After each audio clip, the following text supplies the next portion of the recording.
Welcome to Take 5, your 5-minute inspirational message from Solid Rock Drogheda. If you've been joining us in these messages on a regular basis, you'll know that we are in the build-up to Christmas.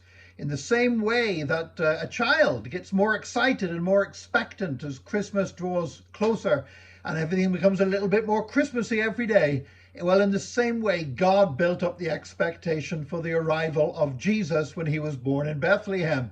But God did it not just over the period of a few weeks, but over thousands of years as he built up the expectation for the coming of the Messiah.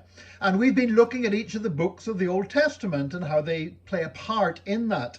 And today we're looking at the book of Daniel. Now, the book of Daniel was written during the exile when the children of Israel had been carried into captivity. And there's many parallels between Daniel and Christ. I mean, when you think about it, Christ himself lived in exile. You know, this world was not his home. And once we belong to him, this world's not our home either. He came from glory and he tabernacled here on the earth in order to reach us and in order to die for us and in order to save us. Now, we read that, for example, with Daniel in the Old Testament, he had enemies, and his enemies tried to find fault or find sin or find corruption in him, but they couldn't do so. Daniel 6:4 says they could find no corruption in him because he was trustworthy and neither corrupt nor negligent. And in the end, the worst accusation they could bring against Daniel was that he was a man of prayer. Well, you know, Jesus as well. Jesus was targeted by enemies all through his ministry. They tried to find fault with him, and the greatest fault they could find with him was that he raised somebody from the dead. Now, Daniel also refused the choice foods of the Babylonians. He was being raised as a young man in the court of the king of Babylon, and there was a set diet, but he refused to eat the foods that were ritually unclean for him as a Jew. And yet he remained healthy on a diet of mere vegetables.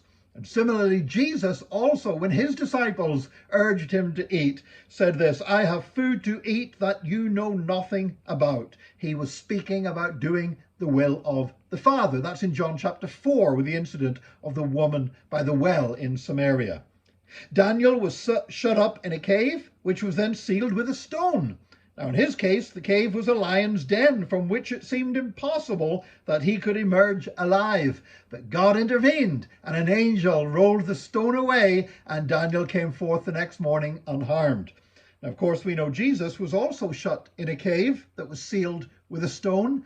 And this cave was inhabited by something worse than lions. It was inhabited by death itself. And yet something wonderful happened, and an angel rolled the stone away, and Jesus came out as the resurrected Lord of life.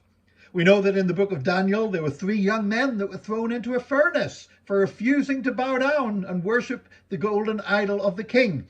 And then a 4th man who looked like the Son of God appeared and walked with them in the furnace. And we know that Jesus was that 4th man in the furnace. And because he was there, they were protected. What looked like the most dangerous place in the kingdom became the safest place in the kingdom because Jesus was there. And the only thing that got burned was the ropes that bound them when they were cast into the furnace.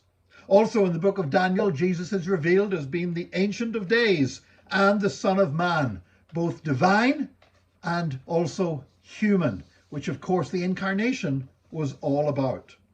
Daniel also saw a vision of Almighty God seated on a throne in order to judge the world. And in this judgment, the powers of evil were destroyed. That vision was in Daniel chapter 7, verses 9 and 10.